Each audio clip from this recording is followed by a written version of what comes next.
Vamos a hacer ya la introducción y cuando se vayan incorporando los demás compañeros, pues como va a estar Ana con su presentación, se van a poder coger sin problema.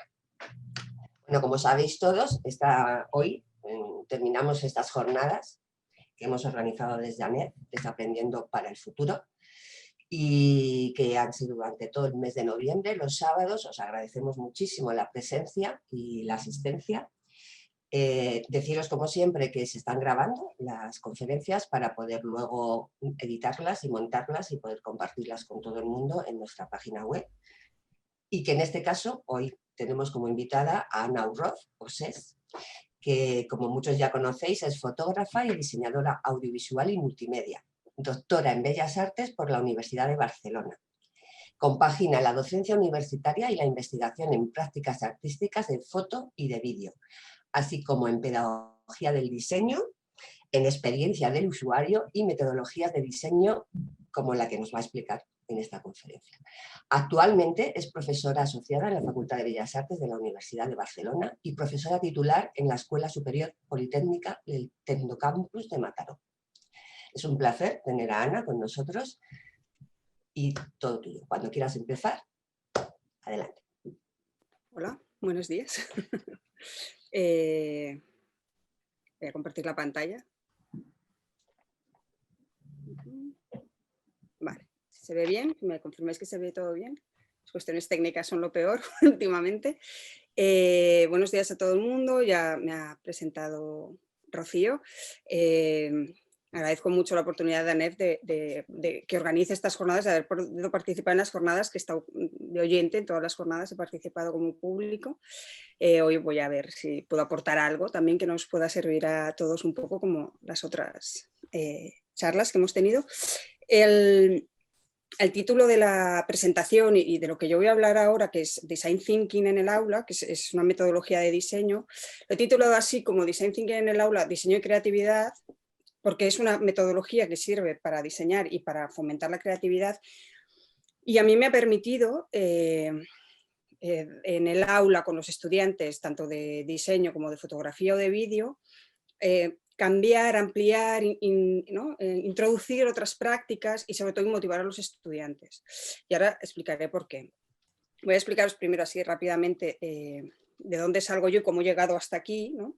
La idea es, claro, yo estudié Bellas Artes cuando había 5 especialidades, que había pintura, escultura, y yo hice la especialidad de imagen, que entonces era fotografía, cine y vídeo. Así que si alguien me pregunta, a mí si me preguntan qué soy, digo siempre soy fotógrafa, aunque el 85% de mi trabajo siempre ha estado vinculado al diseño y a la docencia de diseño. Incluso cuando enseño fotografía, he enseñado fotografía para diseñadores. Pero mi corazoncito es la fotografía. Pero claro, era imagen visual y alguna tecnología. Y de hecho el doctorado que cursé yo, que después me doctoré, se titulaba el curso de doctorado era Práctica Estética y Tecnología de la Imagen. Lo digo porque para llegar a todo este desarrollo, llegar hasta el diseño, el design thinking desde la fotografía, hay todo este recorrido, ¿no?, de la imagen, ¿no?, como centro del objeto de estudio, del objeto de producción, del objeto de pensamiento. Muy bien que luego al audiovisual, ¿no?, porque hacíamos vídeo, hacíamos cine, y el salto de aquí al diseño audiovisual era fácil, era inmediato, era natural. Y yo sí que es verdad que como tenía este interés por la tecnología, llegué al diseño multimedia y de ahí al diseño interactivo. El diseño interactivo tiene que ver con diseñar aparatos, elementos, productos, servicios que implican una tecnología digital y implican que hay una persona, un usuario que se enfrenta a un objeto extraño. En este caso, además a través de la pantalla normalmente, o a través de cualquier elemento, ¿no?, en el que tienes que interactuar con algo no humano. Y la idea del diseño interactivo, lo que me interesaba, yo llegué aquí, me he dedicado a esto, empecé con las webs, luego hice interactivos, he acabado haciendo videojuegos, ¿no? Cualquier vehículo, de hecho mi tesis también tenía que ver con el arte vinculado a través de internet, ¿no?, esta idea del arte, la tecnología y cómo nos relacionamos con ella. Y en el diseño interactivo, lo que me ha llevado a lo que nos trae hoy aquí del design thinking, es que cuando haces diseño para interactivo, cuando trabajas para preparar elementos, productos que permitan a una persona relacionarse en este caso con una máquina, una de las metodologías principales, la base del diseño de interactivos, es que tiene que estar centrado en la persona. Human-Centered Design se llama, centrado en el usuario. Y eso implica que siempre que te estás planteando elaborar una interacción hombre-máquina, tienes que tener en cuenta cómo va a ser de fácil usarla, ¿no? La usabilidad. Has de estudiar el persona profile, es decir, quién va a usar esa máquina, cómo la vas a diseñar adecuada para un usuario concreto. El UX UI, ¿no? La que veis aquí es la experiencia del usuario y la experiencia de la interfaz de usuario, son elementos fundamentales porque, ¿no?, todo el rato estás pensando en que hay alguien, quien sea, que va a relacionarse con una máquina. Por eso también se trabaja desde la metáfora de la interacción. Has de dar por supuesto que la persona que se va a relacionar con la máquina de alguna manera se tiene que entender con ella de manera intuitiva, sin conocimiento previo. Todo esto, todas estas disciplinas, estas metodologías del diseño hombre-máquina me interesaban porque se centra en el usuario. Y entonces el design thinking como metodología para el diseño de cualquier tipo de elemento, producto o servicio recoge esta idea del diseño de interactivos del Human-Centered Design. Es una metodología que como docentes, desde mi punto de vista, lo que nos permite es ampliar, elaborar, mejorar las capacidades creativas nuestras y de los estudiantes y ofrece a nosotros, pero sobre todo a los estudiantes, que es la cosa que a mí me interesa más, un método para poder realizar sus proyectos. Claro, en todos los años que llevo dando clases en escuelas de diseño o de arte, sobre todo de diseño, lo que me he encontrado con frecuencia, no quiero decir que sea siempre, no quiero decir que sea lo habitual, pero nos encontramos con frecuencia, y seguro que os ha pasado a todos, ¿no?, o con compañeros o con filosofías de escuela en el que de alguna manera se ayuda o se deja fluir mucho aquellas personas que de natural ya son creativas o, ¿no?, que espontáneamente tienen unas capacidades, y se nos hace muy difícil normalmente ofrecer ayuda a la persona que no tiene estas capacidades innatas, ¿no?, que no las tiene tan desarrolladas, ¿no?, el estudiante que no es creativo y no sabe cómo sacar adelante un proyecto sin caer en lo de siempre, sin repetir un ejemplo que le hemos dado. Y entonces me empecé a interesar mucho por las metodologías de diseño, porque me servían para los proyectos de diseño, pero porque vi que a cualquier estudiante le permitía tener un resultado muy digno, incluso bueno, si les das un método. Claro, luego he acabado los últimos años en el Tecnocampus, doy clases a ingenieros, entonces esto es maravilloso, ¿no? La idea, todo lo que vaya de A a B, les haces un diagrama de flujo y funcionan así, pero con estudiantes más creativos, menos organizados o más espontáneos, ¿no?, en clases de diseño, que ves cómo sufre el estudiante que no tiene mejores ideas. Y estas metodologías de diseño, hoy hablamos de design thinking, pero hay otras, ¿no?, y además están como muy en boga últimamente, que igual que hablamos de design thinking, hablamos del service design o del agile o del sprint design. Son métodos que permiten implementar soluciones más o menos rápidas. El sprint design es un equipo en 5 días hace un proyecto. Bueno, hay distintas. Pero yo rescato el design thinking para cualquier actividad docente porque tiene una parte de estrategias de creatividad, pero tiene un método. Le ayudas a que cualquiera, ¿no?, pueda acabar dando una buena solución. Incluso nosotros como docentes, que nos vemos ahora en la situación, ¿no?, los profesores tenemos que diseñar cursos. Este año, este año 2020, estamos diseñando y rediseñando el curso cada 15 días según, ¿no?, las normativas que van saliendo. Nos hemos convertido en diseñadores de procesos, ¿no?, de enseñanza-aprendizaje, y nos va bien tener métodos para implementar, ¿no?, nuevas formas de conseguir estos procesos de enseñanza, sobre todo de aprendizaje de los estudiantes. Y al estudiante lo situamos, ¿no?, le damos unas herramientas para que sean más creativos en sus proyectos, pero además el design thinking nos permite crear estos nuevos cursos, estas nuevas maneras de aprendizaje que nos toca ir haciendo, poniéndolo como usuario. Entonces, ahora os explico cómo funciona la metodología de Design Thinking, historia de la introducción de por qué me funciona y por qué rescato estas metodologías. Vamos a ver cómo funciona exactamente el Design Thinking y al final veremos ejemplos, ¿vale? Es un método, entonces como método que es, tiene unas fases, ¿no? Os pongo este libro aquí, el Change by Design de Tim Brown. El design thinking no deja de ser el pensamiento del diseño, ¿vale?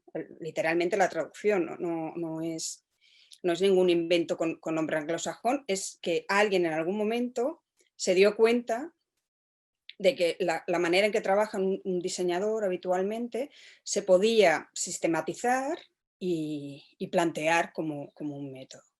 A ver, Tim Brown es uno de los socios fundadores de IDEO, que es una consultoría de diseño muy potente, que se ha hecho muy famosa. Y este libro lo edita en un momento dado para explicar, ¿no?, la importancia del diseño y la metodología del design thinking, ¿no?, cómo el design thinking transforma organizaciones, empresas y sirve para inspirar la innovación.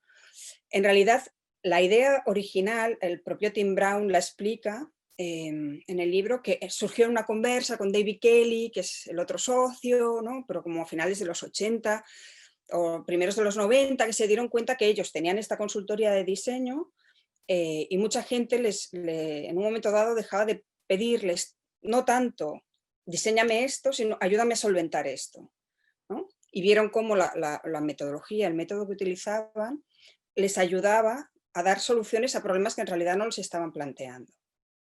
En realidad se habla de design thinking desde antes, de otros profesores, pero sí que es verdad que es como que tiene origen en Stanford, ¿no?, en la Universidad de Stanford, y tiene origen, y esto es lo que encuentro interesante también, y por eso no me supone ningún conflicto hablar de diseño y fotografía a la vez.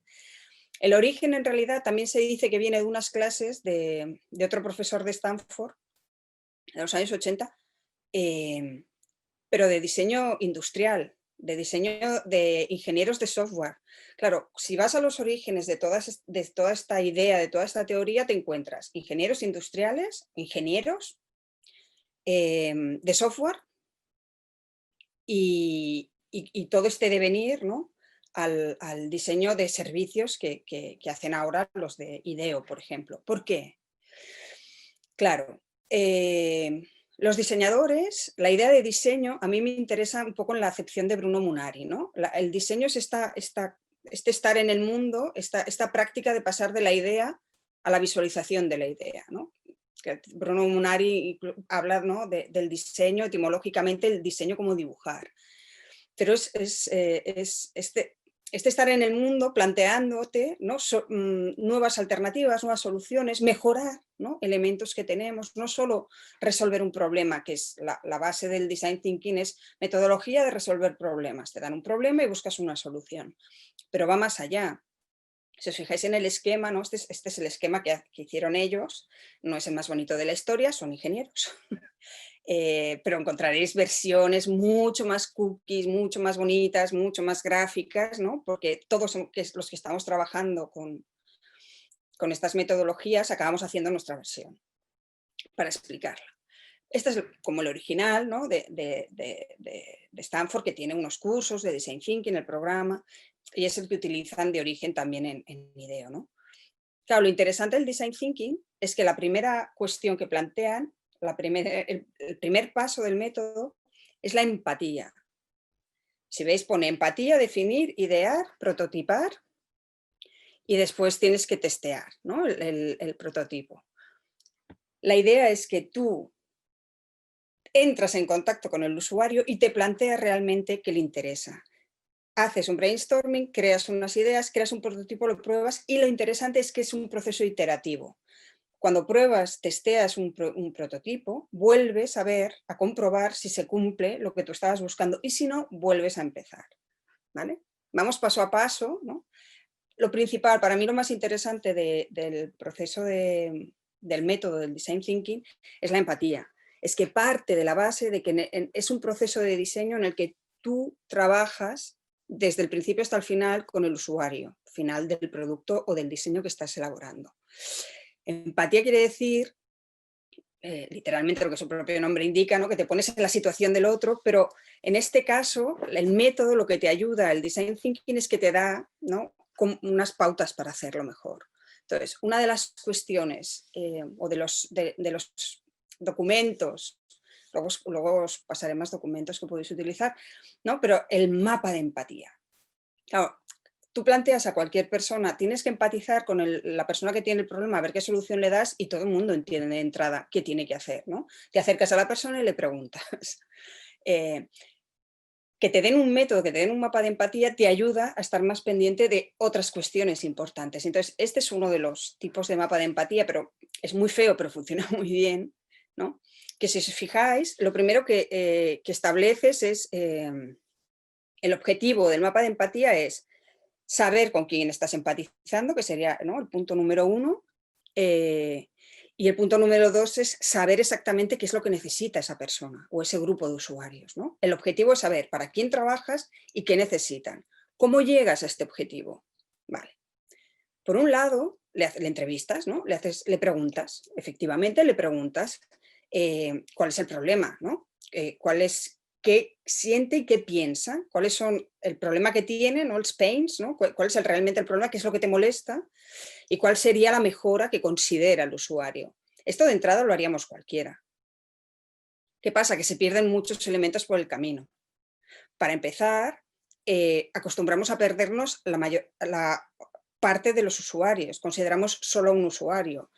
Entonces, una de las cosas que hacemos en estas entrevistas de este mapa de empatía es al usuario que nosotros hemos considerado, que es el usuario tipo, ¿no?, que en nuestro caso serían, pues, imagínate, los estudiantes, pero luego hablaremos de eso. ¿Qué es lo que han oído al respecto? Les preguntas, ¿tú qué piensas y qué sientes? Pero tú qué has oído a la gente de alrededor, ¿no? ¿Qué crees que hay que tener en cuenta? ¿Qué dicen los demás? También les preguntas qué es lo que han visto ellos, ¿no? What do they see, ¿no? Pero tú de todo esto, ¿qué es lo que ves? ¿Tú qué es lo que observas? Escuchas lo que dicen también, que es cómo lo verbalizan, porque todos sabemos, ¿no? No es lo mismo el proceso de hablar que el de pensar, que el de he visto, ¿no?, que el de escuchar. Y sobre todo, les preguntas y les observas cómo interactúan con ese modelo. Por eso digo que es una metodología que utilizamos para el diseño de interactivos, porque diseñar interactivos es bastante complejo, ¿no? Todos tenemos experiencias de software que no funcionan bien, ¿no?, que nos cuesta un montón utilizar. Igual nosotros que siempre estamos con Adobe lo tenemos bastante por la mano, pero el día que vas al médico y ves que no te pueden imprimir porque el software es críptico y el médico sabe hacerlo justo y no le está dando un reporte de error y no te pueden imprimir la receta, ¿no? Todos hemos vivido esto en cualquier sitio donde hay una persona trabajando con una máquina. Y entonces una de las cosas uno de los aspectos a considerar en esta metodología del design thinking es que tenemos que entender que los procesos, los usos o los elementos que utilizamos son sistémicos, son un sistema. Es decir, que no le preguntas solo al usuario que tú consideras tipo, ¿no? Si tienes que hacer un diseño, trabajar, por ejemplo, para un hospital, para atención a pacientes. Claro, entrevistas a los pacientes, pero es que no están solo los pacientes. Si tú quieres trabajar, implementar una mejora en un hospital, tienes que hacer mapas de empatía con los pacientes, pero también con los familiares de los pacientes que también están allí, también con todo el personal sanitario, con los médicos, con las enfermeras, pero también con el personal de limpieza, ¿no? Tienes que considerar a todos los que están utilizando el sistema, ¿no? Y estos mapas de empatía te permiten además contrastar lo que dice uno de los usuarios, lo que ve de los otros usuarios, ¿no? Te da muchísima información y te coloca en una situación buena, privilegiada, para tener una visión global y entender que cualquier elemento que cambias, cambia un sistema. Bueno, esto es el ejemplo de los mapas de empatía. Claro, una vez que tú tienes toda esta información y analizas todas las respuestas que te han dado, empiezas a tener, ¿no?, una visión más amplia, poliédrica, diversa, a veces contradictoria respecto del problema original que tú tenías o que creías tener o que te habían dicho que tenían, ¿no? Que esto pasa mucho. Tengo un problema, vale, ¿me lo arreglas? Y aquí viene el reframing, ¿no? Es que no me estás dando el problema, me estás hablando de los síntomas. Hay que ir a buscar, ¿no?, el problema. Y entonces el reframe, que sería esto, de reencuadrar, que además me gusta, claro, porque para nosotros como fotógrafos esto lo entendemos muy bien, ¿no? Hacemos un reframe, que es reencuadramos, vamos a ver exactamente, ¿no?, dónde está el problema real, no los síntomas que tú me estás diciendo, sino vamos a ver exactamente qué es lo que hay que cambiar. Si nosotros tuviéramos esto en una clase, el estudiante te dice que no funciona no sé qué y cuando indagas y atiendes, por ejemplo, si implementamos esta metodología, te das cuenta que el problema es otro, absolutamente, ¿no? Es que me aburro mucho en clase y el problema siempre es otro. Bueno. Entonces, este reframing, ¿cómo lo hacemos? Intentamos afrontar la cuestión sobre la que trabajamos desde otros lugares, ¿no? O podemos cambiar el punto de vista, ¿no? A veces es, el cliente te está diciendo estás atendiendo al cliente y en realidad te planteas lo que hace el usuario de tu cliente y el punto de vista cambia radicalmente y es otra cosa de lo que estamos hablando, ¿no? Otra estrategia es darle la vuelta a la cuestión, ¿no? Plantearlo al revés, porque también son otras estrategias de diseño, ¿no? También tradicionales, o hacer, ¿no?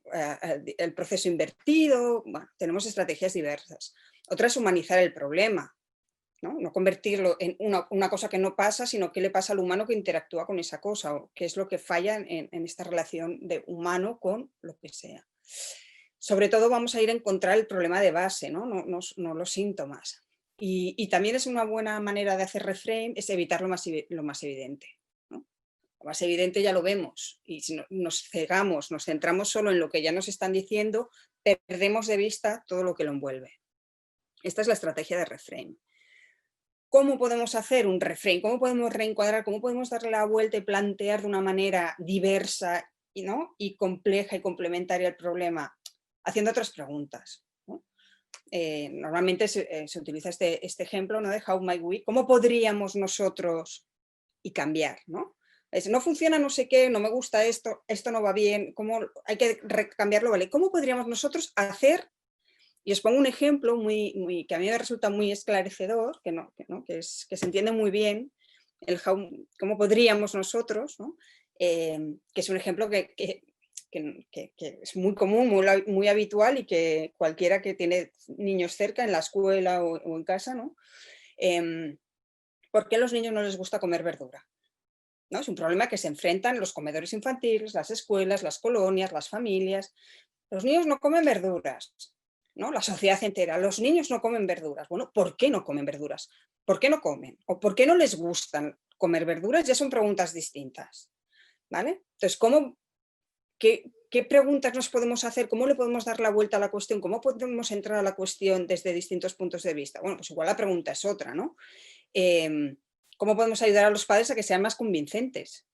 En vez de poner el foco en el niño, ¿no? Las preguntas, el ejemplo que os ponía antes, ¿no? del reframe, estrategias para hacer el reframe. Bueno, pues una es, en vez de poner el foco en que los niños no comen verduras, igual podemos ayudar a los padres a que sean más convincentes. La otra es cambiar, darle la vuelta a la cosa. Entonces, ¿cómo podemos transformar de alguna manera, ¿no? Que las verduras les parezcan algo apetecible y delicioso? Porque igual, ¿no? El chiste está en que eso que no les gusta comer se convierta en algo que sí les guste comer, ¿no? Otra manera, estoy siguiendo este ejemplo de aquí, humanizar el problema, ¿no? ¿Cómo podemos mejorar la experiencia de comer las verduras? Otra es cambiar el punto de vista. El problema igual no son las verduras, el problema es, para nosotros, es que los niños necesitan nutrientes. Bueno, a lo mejor les podemos asegurar los nutrientes de otra manera, vamos a ver si se puede, ¿no? Y a lo mejor incluso podemos crear, de alguna manera, o aportar verduras que a los críos les parezcan maravillosos, estupendísimos y súper apetecibles, ¿no? Del problema inicial de los niños no comen verduras a la respuesta de las abuelas de pues que se las coman, que son muy buenas, pues ya les gustarán cuando sean mayores, pero que se las coman, ¿no? Toda la variante de alternativas que tenemos, no digo solo para dar la solución, pero para contemplarla, la cuestión. La cuestión es que no les gustan las verduras. Bueno, igual encontramos maneras de que les gusten o maneras de que se las coman aunque no les gusten, ¿no?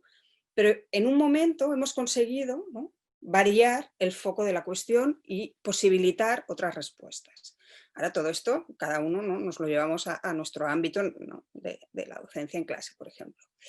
Y una vez que has redefinido el problema, ya entramos en las fases de creatividad, ¿no? Lo que os decía de la ideación, ¿no? El esquema inicial que teníamos empatía,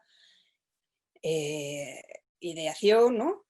La ideación, y esto es lo que a mí me sirve mucho en clase, que es trabajar técnicas de creatividad, muchas, diversas, ¿no? Atendiendo al pensamiento lateral, utilizar card sorting, ¿no? Bueno, los típicos de brainstorming, que todo el mundo conoce, pero claro, brainstorming hay 17.000 tipos. Cadena de gusano de palabras, ¿no? Utilizar cuadros con palabras utilizando la anterior para la siguiente. Hay muchas técnicas. Yo tengo como un manual así que tengo que elaborado yo, recopilando, y voy utilizando en clase distintas técnicas. Entonces, de la inicial, de un brainstorming en el que todo el mundo habla en voz alta y que a la que se oyen ya se quitan las ideas, utilizar un brainstorming silencioso, por ejemplo, ¿no? Que también funciona muy bien. Lo tienen que escribir y entonces no les da vergüenza y entonces, ¿no? Tienen más ideas, luego se comparten. Hay muchas técnicas, ¿no? El card sorting, poner tarjetas con ideas y ver cómo las asociamos, crear asociaciones diversas. El hecho de poder utilizar en clase técnicas de creatividad es lo que permite al estudiante, sobre todo al que no es creativo, de repente descansar, ¿no? De la losa de yo no tengo grandes ideas. Por eso defiendo mucho este tipo de metodologías, ¿no? Hasta llegar aquí podemos ir todos, pero luego hay que tener la buena idea. Entonces, darles técnicas de creatividad les permite, ¿no? Y ganar mucha confianza en sí mismos, además. Bueno, y una vez que ya hemos tenido todo este tipo de técnicas, de ideas, ¿no? De crear cosas, hay que decidir, ¿no? Y hay que hacer un prototipo. Empezamos a prototipar. Esta es la imagen típica de prototipo de trabajo de diseño de interactivos, ¿no? ¿Qué haces con papel? Lo digo porque a veces se nos ocurren ideas muy complicadas, ¿no? Muy complejas, y las descartamos porque no las podemos testear. Y cuando les explico que puedes hacer un videojuego con trocitos de papel, ¿no? O una aplicación para móvil, las aplicaciones móviles que utilizamos todos todo el día son muy complejas de diseñar y muy caras de programar. Y podemos testearlas, lo hacemos así, con trozos de papel, ¿no? Que en la siguiente pantalla pones un papel encima, ¿no? Y cambias y pruebas los botones sin tener que programar nada con papel. En videojuegos les digo, ¿no? Pues vamos a testear, hacemos un prototipo en papel de mecánicas de un juego y a ver si funciona.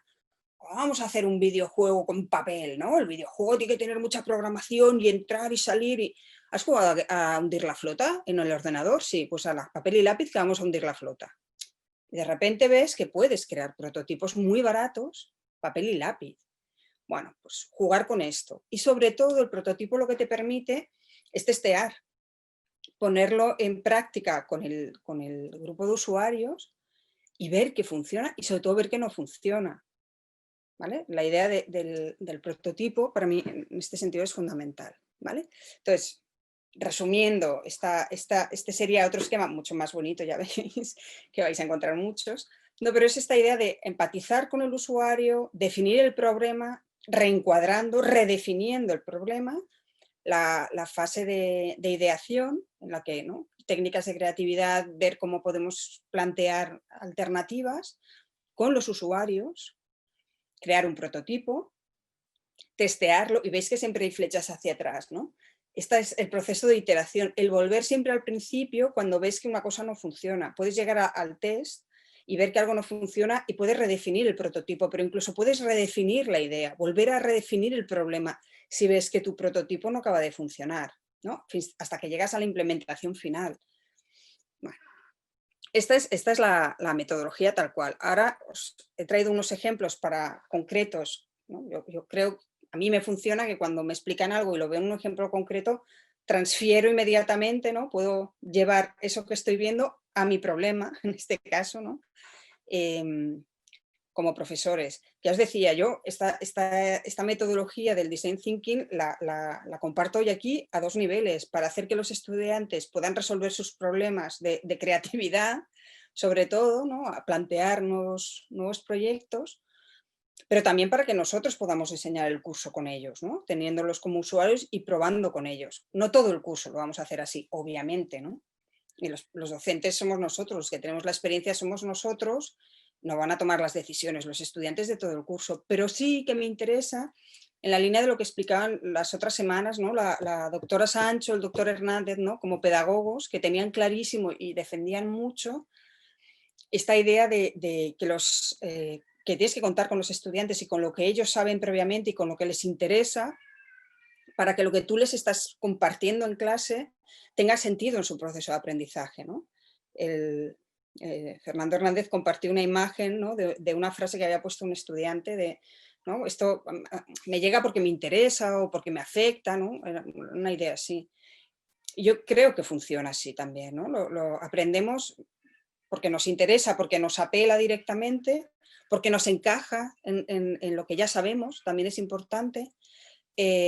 Y luego hay una cosa que es un poco radical, pero que también funciona muy bien desde la experiencia, es aprendemos por necesidad, ¿no? Puedes estar un curso entero intentando explicar un software que te parece fundamental, pero que ellos no ven la utilidad, y el día que les dices, bueno, si queréis hacer un vídeo, de repente tienen unas ediciones profesionales magistrales y nadie les ha enseñado a utilizar Premiere, ¿no? Pero han sabido encontrar pero porque el vídeo es su lenguaje y entonces ya les interesa. Son como las dos maneras de aprendizaje, pero sí que estoy muy de acuerdo, ¿no? Compartía mucho, me identifiqué mucho cuando Fernando Hernández y la doctora Sánchez hablaban de esto, ¿no? De poner al estudiante. Y esta metodología te permite eso, ¿no? Entras en juego sus intereses, sus problemas, sus deseos, lo que realmente les motiva, y podemos mejorar en este sentido el proceso de aprendizaje porque tienen dónde encajarlo, lo que les estás diciendo. Y aparte van a ser más creativos, ¿no? Utilizando. Entonces, por ejemplo, además del ejemplo de las verduras, que creo que es muy gráfico, pues todos hemos pasado por ahí, personalmente incluso, ¿no? Al que no le gusta la verdura o al que no le gusta el pescado. Pues, de hecho, las verduras porque es el tópico de los niños, ¿no? Pero otro ejemplo, ¿no? Tenemos un problema a resolver, te viene yo qué sé, una empresa de ingeniería que el ascensor es muy lento, ¿no? Entonces creas un proceso de resolución de problemas y, ¿no?, las posibles soluciones serían hacerlo más rápido, ¿vale? Cambias el ascensor, tienes que cambiar el motor, tienes que mejorar el algoritmo, tienes que hacer una inversión económica. Un ascensor se puede arreglar, hay cosas que no se pueden cambiar, ¿no? Bueno, vamos a replantear el problema. El problema es que el ascensor es muy lento o que se hace muy aburrida la espera, que esto es un caso paradigmático también de las aplicaciones móviles, ¿no? Los móviles, el ordenador, cuando se está cargando una página web y tarda mucho, ¿no? Bueno, el problema no es que tarda mucho, sí, es un problema, pero el problema es que te vas de página porque no carga. Bueno, pues en este caso de los ascensores, ¿no? El problema es que la espera es muy lenta, se aburre uno esperando. Bueno, vamos a hacer que parezca más rápida o más corta la espera. Poner espejos, poner música, ¿no? Instalar un gel de manos, que ahora tan actual, ¿no? ¿Veis cómo de un problema que era que el ascensor es muy lento, a lo mejor la solución no es cambiar el ascensor, sino cambiar la experiencia, ¿no? Bueno, también me gusta enseñar esto, luego os explicaré una experiencia concreta de un curso en el que implementé Design Thinking con estudiantes, porque eran estudiantes de fisioterapia y era un curso de tecnología para fisioterapeutas. La idea me pareció muy interesante, que era que era una optativa de último año, los fisioterapeutas comenzaran a familiarizarse con la tecnología y el uso de la tecnología en su trabajo. Y había dos optativas, una era sobre realidad virtual, que, bueno, más o menos sí la tenían próxima porque saben que hay tratamientos que pasan por la virtualidad, ¿no? Y yo les tenía que ayudar a diseñar una aplicación móvil para gente que nunca se había planteado ni el diseño ni la tecnología. Entonces, el primer día les enseñaba este vídeo, que vamos a ver si lo vemos bien. Es un anuncio, la marca no me paga a mí, pero me interesa también como anuncio porque han hecho una campaña publicitaria para vender coches, que en vez de poner el foco en el coche, lo que han hecho es aplicar el Design Thinking para, sin hablar del coche, hablar de la experiencia del coche. Y todavía más interesante es cómo habían conseguido, porque hay varios, no, este es solo uno, era una campaña con varios ejemplos de anuncios en el que ni siquiera hablan del coche, claramente, sino de cómo conseguir que tengan experiencias divertidas para cambiar comportamientos y para cambiar hábitos. Y esto me parecía súper interesante porque habían como utilizado el Design Thinking a dos niveles. Este es el anuncio, ¿vale? ¿Se oye bien?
un anuncio tampoco, no.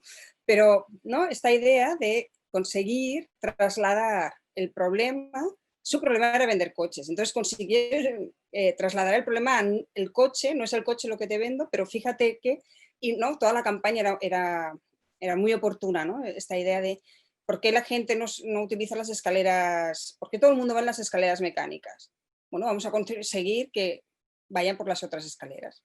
Y me parecía muy oportuno y entonces les enseñaba este ejemplo y les pedía que trabajaran a partir del campus, ¿no? Estos fueron sus mapas de empatía.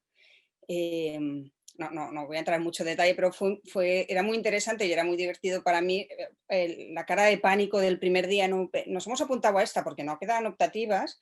Yo es que en la vida he utilizado la tecnología, yo no soy nada creativo, esto me va a ir fatal, será muy difícil, ¿no? La primera pregunta es el primer día, es muy difícil aprobar, ¿no? Tenían el terror a la tecnología. Entonces, la primera actividad era conocer la metodología del design thinking y ponerla en práctica. Tenían que ir por el campus a buscar algún elemento, algún aspecto de la vida universitaria que se pudiera mejorar. Y claro, tenían que hacer mapas de empatía y tenían que tener en cuenta no solo a los estudiantes. Entonces volvían con respuestas de estudiantes, personal administrativo, personal de mantenimiento, profesores. Bueno, no entraré a todos los detalles, ¿no? Pero ellos mismos se sorprendieron de las respuestas que daban, ¿no? Porque había quien decía que no era suficientemente divertido el campus, pero luego descubrieron que mucha gente protestaba porque costaba mucho acceder al edificio. Resulta que efectivamente, por una cuestión de seguridad y de economía y tal, solo se abría una puerta, entonces todo el mundo venía de donde viniera, tenía que ir por la misma puerta.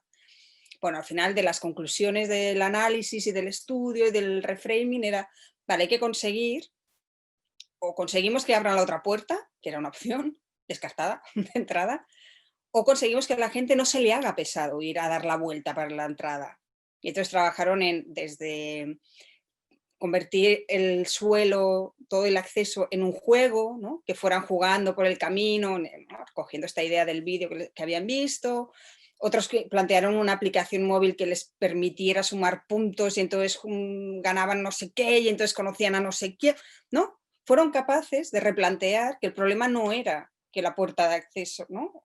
O que si el problema era que había que caminar mucho hacia la puerta, el problema no era solo, única y exclusivamente cambiar el lugar de la puerta, ¿no? Sino que teníamos opciones. Bueno, y esto es más o menos lo que os quería contar. Hay mucho material, porque como son muy conscientes en IDEO de que el design thinking es práctico para los profesores, no solo para los diseñadores. Yo creo que cualquier de estas metodologías, a cualquiera persona que de alguna manera estamos en el mundo con una mentalidad de diseño, en este sentido que os decía antes, ¿no? De pasar de la idea al objeto, a la imagen. Los de IDEO, el primer link, ahora os pasan a la presentación, el primer link va directamente a IDEO.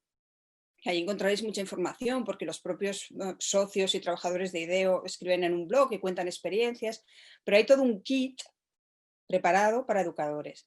Está pensado un poco para educadores para primaria y secundaria, digamos, pero nosotros lo podemos llevar donde queramos, en realidad.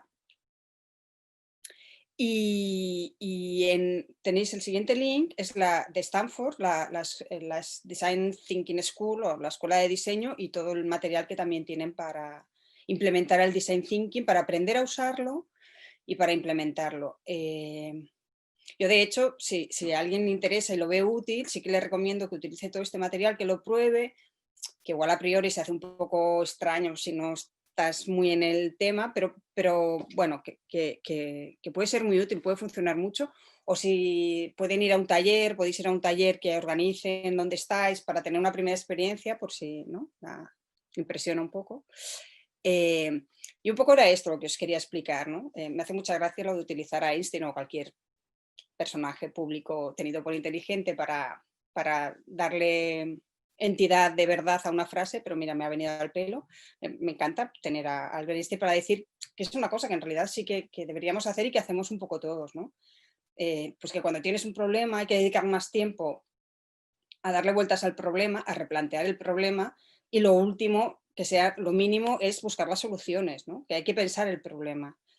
me hace gracia al ver porque justifica cualquier cosa que puedas decir, ¿no? A mí me interesa más cuando lo dice Don Norman, ¿no? Que es uno de los popes del diseño de experiencia de usuario y de usabilidad, que también, ¿no? Que explica esta idea, ¿no? de replantear, de darle una vuelta, ¿no? Y ver otros puntos de vista sobre la cuestión.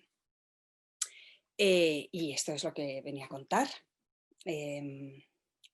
Ojalá que me encantaría saber que a alguien le ha ayudado, le ha servido de algo. Bueno, tenéis mi mail y si alguien quiere preguntar algo, pues ahora supongo que abrimos el turno de preguntas. Ojalá, espero que os sea útil, interesante. Gracias. Muchísimas gracias, Ana. Sí que ha sido muy, muy interesante. Estoy segura que todo el mundo piensa también lo mismo. Una cosita que se me olvidó en la presentación de cara a los certificados de la IDP es que os renombréis con vuestro nombre y apellido para que luego no haya problemas en chequear los que habéis asistido y poder así obtener el certificado, ¿vale? Se me olvidó. Y nada, entonces abrimos, bueno, a mí me ha parecido muy interesante todo lo que has planteado de los prototipos, me explico, vamos, me parece fundamental el tema de recurrir siempre que la práctica, la teoría, si no se extravía, o sea, me ha parecido, yo voy a entrar a este asunto. Yo creo que el debate lo tenemos que abrir, Patri, perdona que te interpele, pero creo que eres la primera en todas las jornadas, entonces hoy te toca también. Hoy me he propuesto firmemente, no ser la primera, me estoy aguantando, pero luego preguntaré.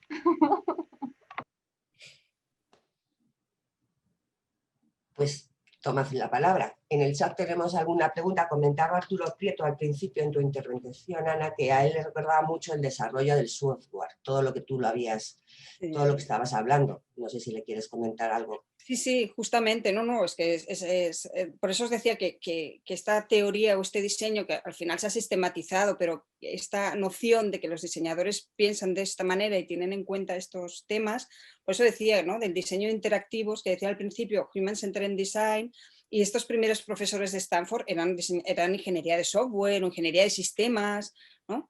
Que son los que primero tienen clarísimo que luego falla mucho, pero son los que ven claramente que te tienes que centrar en el usuario y atender a las necesidades del usuario cuando estás diseñando algo que va a usar alguien. Y sobre todo, si estás diseñando algo que es una marcianada desde el punto de vista humano, ¿no? Nosotros todos usamos ordenadores hace tantos años que no recordábamos el primer día de usar un ordenador.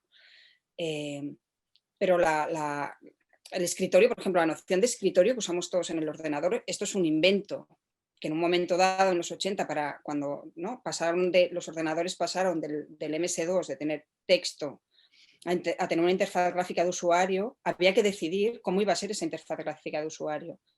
Yo cuando explico esto en clase, siempre les digo, pues como eran oficinistas los que iban a usar los ordenadores al principio, pues utilizaron de metáfora de interacción el escritorio. Y entonces por eso se llama escritorio, por eso hay una papelera, por eso en origen, que ahora ya ni nos acordamos, pero había unos archivadores con cajones, porque era lo que había en las oficinas, ¿no? Siempre les digo, si los ordenadores hubiesen sido para carniceros, tendríamos reses abiertas en canal por delante, pero como eran para oficinistas, pues para oficinistas. Y siempre se explica la misma anécdota, ¿no? La papelera original, la primera papelera de Apple, era un cubo de basura de esos de Suburbial, ¿no? De Estados Unidos. En Japón tuvieron problemas porque los usuarios no reconocían esa papelera como nada, no tenía ningún sentido, ¿no? Y siempre se explican estas anécdotas. Claro, has de saber para quién estás diseñando y tomarlo en cuenta. Los demás nos hemos ido acostumbrando, pero a todos nos pasa, ¿no? Ahora tenemos sistemas de interacción. Para comprar cualquier máquina de vending tiene un sistema de interacción. Y cuántas veces no van bien, ¿no? La primera actividad que les pido yo ahora cuando hacemos la asignatura de diseño de interfaz de usuario, vete a buscar una máquina de vending, analízamela bien y hazme unas mejoras. Y siempre hay mejoras, ¿no? Pero nos pasa con todo, utilizamos servicios, sistemas continuamente que los usamos, aprendemos a usarlos, pero cuanto menos tengas que aprender, mejor diseñado está.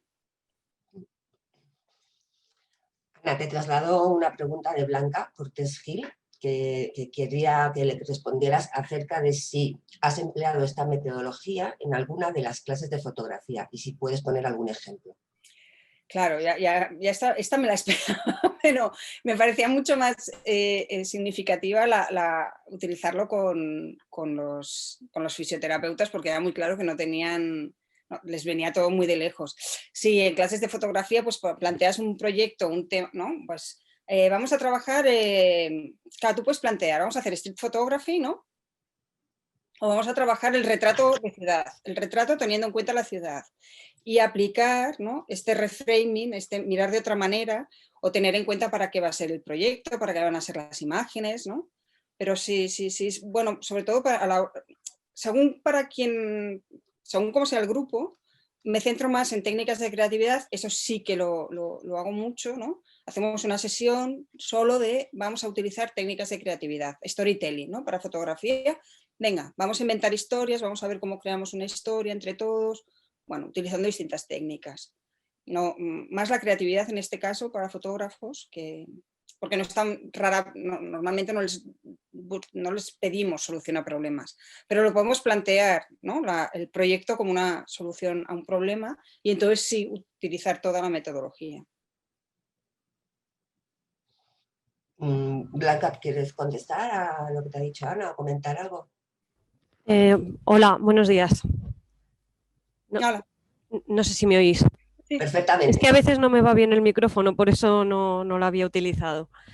No, que me parece una metodología muy interesante y vamos, que sí que me ha contestado, que luego igual muchas veces lo que nos hace falta es focalizar un poco en el caso concreto, ¿no?, de cómo llevarlo al aula, ¿no? Se me ocurren algunas cosas de cómo hacerlo. Por ejemplo, el año pasado en mi escuela sí que hubo un proceso en el que se intentó indagar cómo los alumnos mejorarían su relación con la escuela, qué mejorarían y tal, y sí que estuvieron haciendo algo que yo creo que iba encaminado por este tipo de metodologías. Lo que pasa es que yo no estaba en ese grupo de trabajo porque no eran alumnos míos, ¿no? Entonces era una cosa que era como más general, ¿no? Más a nivel de, pues como has comentado tú con la universidad, ¿no? Y luego, pues nada, pues estaba pensando un poco ahora ver, pues eso, cuando se les manda una práctica, un proyecto, ¿no?, cómo hacer muchas veces que se les ocurran cosas, ¿no? Porque yo les pongo muchos ejemplos, muchos referentes, bueno, les doy muchos recursos, los comentamos en clase y tal, pero luego siempre les cuesta mucho arrancar. Y también incido mucho en esa fase previa de pensar qué voy a hacer, cómo lo voy a hacer, ¿no? Porque muchas veces se lanzan con la cámara a hacer lo que sea y claro, pues salen churros considerables, ¿no? Pero bueno, que nada más, que muchas gracias, que la gente tiene que participar. Gracias a todos. En relación con este tema, Pedro nos pide la palabra y después Miguel le lanzas la pregunta a Ana, ¿vale? Hola, buenos días. Bueno, Ana, muchísimas gracias por la presentación, que ha sido maravillosa. No, yo quería comentar que nosotros en el ISABA sí que utilizamos mucho el design thinking y particularmente en el máster de fotografía. No diría que es una de los ejes metodológicos del máster, pero sí que es una parte importante. Y yo creo, y por eso quería comentar, ¿no?, que claro, este tipo de metodologías, este tipo de sistemas de trabajo, porque al final, ¿no?, el design thinking es un sistema de trabajo para diseñadores. Si lo intentamos aplicar al dedillo, si lo intentamos aplicar de una manera literal, puede costar, ¿no?, el entender cuál es la aplicación. Yo creo que la aplicación básica es para qué son necesarias las cosas y por qué son necesarias. Y nosotros trabajamos con los alumnos desde ese punto de vista de para qué es necesaria esta fotografía, por qué es necesaria, y no solamente para qué es necesaria la fotografía como tal, sino en cada uno de sus contextos, de sus circunstancias, de sus momentos, ¿no? Y de ahí, esa es la manera en la que tenemos nosotros, a modo particular, de utilizar esas metodologías que, por otro lado, pues en el ISABA como tal, al ser una escuela de diseño, pues está muy presente, ¿no? Pero nuestra aplicación es mucho más al al detalle del para qué y el por qué de las cosas, ¿no? Y hacer mucho hincapié en la necesidad de esas fotografías y por qué esas fotografías van a ser necesarias y por qué son necesarias y para qué y cómo van a cambiar el mundo o cómo lo van a intentar y en qué contexto y de qué forma, etcétera. Solamente contar un poco mi experiencia en esa aplicación. Miguel, cuando quieras tener una pregunta para ti, Ana. Bueno, tenemos muchísimas preguntas, Ana, prepárate, ¿eh? Bueno, Ana, buenos días. Hola. Oye, bueno, un poco al hilo, ya casi me lo ha contestado Pedro, porque era un poco al hilo de esto. O sea, yo lo que le veo, el problema básico que le veo es dónde encajamos la adquisición de conocimientos con el sistema. O sea, pero Pedro me lo acaba de contestar. O sea, es un sistema que lo que va a generar es primero desarrollar el interior, o sea, la parte creativa en este caso, descubrirse a cada uno, plantear un problema, descubrir el problema y a partir de ahí empezar con la adquisición de conocimientos, entiendo. Porque esa era mi pregunta, es ¿dónde encajo la adquisición de conocimientos? Claro, entiendo que tiene que ser a posteriori. Bueno, es solo una metodología que se puede utilizar puntualmente, claro. Sí, es una herramienta más. Es una herramienta más. Sí que es verdad que yo creo que nos puede, en un momento dado, nos ayuda mucho a rediseñar el curso, pero no es tanto una cuestión pedagógica en sí misma como, ¿no?, del aprendizaje, ¿no? Esto los pedagogos nos lo explicaron las otras semanas, pero sí que a nivel creativo de producción, para después como entender a veces, incluso cuando les pones, ¿no?, limitaciones, cuando planteas un proyecto, un proceso, y les limitas, tienen mejores resultados, ¿no? Porque claro, se tienen que replantear la cuestión y es un poco en ese ámbito, ¿no? Entender lo que estás haciendo. A enfocar más que nada. Sí, enfocar el problema, generarles el problema, entretenerles en el desarrollo y llevarles a la conclusión de, oye, tenéis que aprender esto para aprender a solucionar el problema. Y desde luego lo del tema de la visión sí es perfecto. Ahí sí creo entiendo que la primera vez que te lo explican, si no lo has usado nunca, bueno, ¿y esto cómo lo llevamos, no? Por eso he puesto como ejemplos concretos. Yo lo que recomiendo más es que si no estáis habituados, pero lo veis interesante, busquéis un taller en el que se lleve la práctica. Ahí, ahora también es tan útil a tantos niveles, que aparte se utiliza mucho a nivel empresarial, no el design thinking, pero no solo, la Agile, el Sprint Design, Lego System, ¿no? Lego, la fábrica de muñecos de Lego, tiene también desarrollado una metodología también para empresas, para implementar creatividad, procesos nuevos, para emprender, para crear con Legos. Y también acreditarte como formador en el sistema Lego es carísimo, de no sé si 3 o 6 mil euros, pero luego siempre encuentras que la Cámara de Comercio de tu ciudad o la de empresarios de no sé qué monta un taller. Y una vez que has tenido una experiencia, ya le pierdes el miedo a estas metodologías de diseño que igual, ¿no?, te vienen un poco de lejos. Yo sí que lo recomiendo esto. No, tiene buena pinta. Ana. Muchas gracias. Cuando quieras intervenir, por favor. Sí, yo, ¿no? Ana yo, no la otra. Sí, Ana Martín. Muy buenas. Gracias, Rocío. Y bueno, Ana, muchas gracias por la ponencia. La verdad es que yo la esperaba también de todas las que hemos ido hablando. Ando buscando ver qué metodologías implementan para desarrollar la creatividad y un poco poder debatirlo también con vosotros y con otros compañeros que también están trabajando con la fotografía, ¿no? Yo lo que me parece muy interesante de la metodología del Design Thinking es aplicarlo en proyectos de investigación, por ejemplo en TFMs, en TFGs, incluso en ámbito creativo también, ¿no? Como un método de investigación, incluso en una tesis, que tú puedas desarrollar el proyecto de la tesis con esa metodología de primero idear, crear, desarrollar para materializar y analizar un poco si esa metodología ha sido efectiva. Yo creo que también lo que estábamos hablando, ¿no?, que comentaba también Pedro, de cómo utilizarla en el ámbito de la creatividad fotográfica, de un proyecto quizá más artístico, dentro de las bellas artes, podría ser, que también me interesa a mí. Yo creo que la clave de utilizar estas metodologías es, o sea, muchas veces estas metodologías las utilizábamos anteriormente a que alguien hubiera puesto ese título, ¿no? Yo sí que es verdad que la de Design Thinking la veo muy específica de lo que es diseño industrial, de prototipado, ¿no? De una aplicación, diseño de producto. Pero en ese sentido, por ejemplo, también pasa con lo de la enseñanza de metodologías a la inversa, la flipping class, ¿no? Que en Bellas Artes muchas veces hemos utilizado esa metodología sin saber que era flipping class.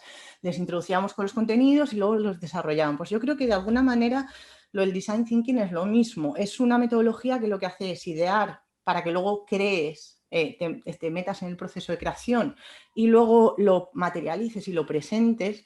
En ese sentido, dentro de la práctica artística creo que sí que es muy útil, ¿no? Si nos olvidamos tanto del prototipar y nos acercamos más al materializar. O sea, yo puedo tener una idea, veo de qué maneras, qué ofertas, qué posibilidades tengo para crearla, de cómo empezar a materializarla y luego implementarla en el sentido de materializarla, de llevarla al papel, de proyectarla, de qué puedo hacer con estas fotografías, etcétera. Bueno, y lo que yo quería en realidad preguntar, eso era para comentar un poco también ahí desde mi experiencia en este ámbito. Pero también quería preguntar, a ver si tú, Ana, o algún otro que también hayáis utilizado esta metodología o alguna parecida, ¿qué métodos podemos utilizar para evaluar su efectividad de alguna manera, ¿no? Sí que es verdad que andamos buscando metodologías para implementar, pero también para propio evaluar. ¿Cuál sería el éxito de haber utilizado correctamente esta metodología? ¿Cómo lo podemos un poco evaluar? Ya, me callo. Venga, gracias. Gracias, Ana. Bueno, esta es una de las grandes, ¿no?, preguntas como docentes, lo de los sistemas de evaluación. Bueno, primero te quería contestar un poco lo que decías, que lo veías mucho de diseño industrial. Es verdad que tiene un origen así como de diseño industrial y es verdad que los diseñadores siempre han tenido como estos procesos y que ahora le han puesto un nombre. Pero yo lo he utilizado mucho, por ejemplo, yo nunca he hecho diseño industrial. Bueno, al final, diseño interactivo sí, pero en clases de proyectos de diseño sin tener en cuenta ninguna especificidad ni de producto ni de metodología, diseño gráfico, ¿no?, abierto. La idea del diseño funciona muy bien en el sentido de, en vez de plantear vamos a crear una campaña publicitaria ¿no?, es decir, vamos a trabajar sobre un tema cualquiera, ¿no?, el ocio, el lujo, ¿no? Después de la crisis del 2008, por ejemplo, aquellos años trabajábamos mucho sobre la idea del lujo porque fue una de las industrias que más creció. Todos estábamos muy en contra de la industria del lujo y era una buena manera, era un buen revulsivo para los estudiantes, ¿no?, tener que trabajar, en principio, a favor de, ¿no?, una industria a la que todo el mundo detestaba en aquellos momentos. Bueno, entonces poníamos un tema y tenían que idear a partir para ese tema, ¿no?, sin tener un proyecto concreto, que realizar un objeto. Y juegan muy bien estas metodologías, ¿no? Y se creaban proyectos o anteproyectos, lo que me decías del prototipaje, claro, igual antes de ir a hacer las fotos, las tenían que dibujar, las tenían que pensar, las tenían que escribir, las tenían que dibujar, para ver si realmente valía la pena irse a no sé dónde, con un equipo, con unos focos, con unos actores, ¿no?, a crear la imagen. Quiero decir y el testeo era, esos prototipos en el grupo del aula se ponían en discusión. Quiero decir que igual que os decía lo de los videojuegos, no me sirve, para fotografía el prototipaje sí que me sirve. Lo de la evaluación es ¿no?, el punto de inflexión que tenemos todos, cómo evaluar. Yo la verdad que utilizo rúbricas normalmente, entonces aparte las rúbricas puedes evaluar cada parte del proceso o aspectos concretos, ¿no? Siempre lo más difícil es cómo evalúas la originalidad y la creatividad. Pero entonces, ¿no?, utilizo gráficos a veces, ¿no?, del punto de origen, analizar todo el proceso, cómo han ido las preguntas, cómo han ido, ver a dónde han llegado y ver a la inversa ese recorrido y entonces hasta qué punto, claro, también luego cada vez depende del caso, estás evaluando una cosa u otra. Hay veces que es verdad que quieres evaluar el proyecto final y otras veces quieres evaluar solo el proceso, justamente para que interioricen, ¿no?, y el aprendizaje que preguntaba antes el compañero, ¿no?, pues ver qué están aprendiendo. Entonces evalúas el proceso, si lo han seguido bien, si han hecho, ¿no?, un discurrir interesante de puntos de vista. Bueno, en eso estamos muy entretenidos todos los docentes siempre, claro. Al final, ¿no?, cuando te dicen, bueno, es que los profesores vivís súper bien, vais, contáis 3 cosas y ponéis unas notas. Claro, todos, fácil, 3 minutos. Y no solo me refería a la evaluación del aprendizaje del alumno, o sea, de la efectividad, me refería más a la efectividad de la metodología, ¿no?, de realmente si esa metodología, cómo ha mejorado ese aprendizaje. si habíais alguna vez hecho una Sí, sí, comparativa o algo. Bueno, si comparas la primera respuesta con el final y Sí. ahí juegas, ¿no? Evaluar el proceso, sí. Ujú. Sí, y no, luego un poco también hacer hincapié en lo que decía de quizá del mismo modo que nos puede servir esta metodología para hacer un TFG o un TFM, podemos entender los proyectos artísticos como un posible proto-TFM.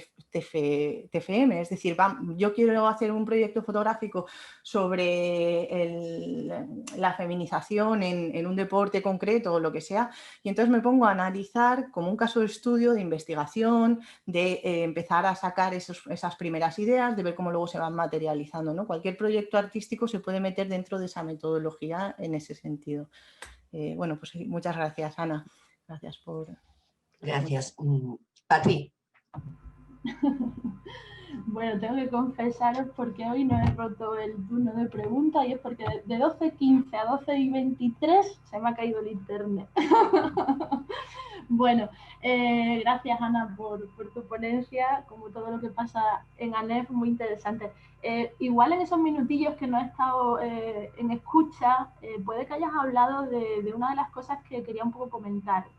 Voy a hacer varios comentarios en realidad porque se me ocurren muchas cosas y bueno, más que preguntas al uso, pues son comentarios que quiero también un poco ver tu opinión, ¿no? Por un lado, el sistema DAFO. No sé si en algún momento lo incluís en este tipo de metodología. Me dices ya que no, ¿no? Directamente. No, que no lo hemos hablado, perdón. Ah, vale. Que no hemos hablado de eso. Vale.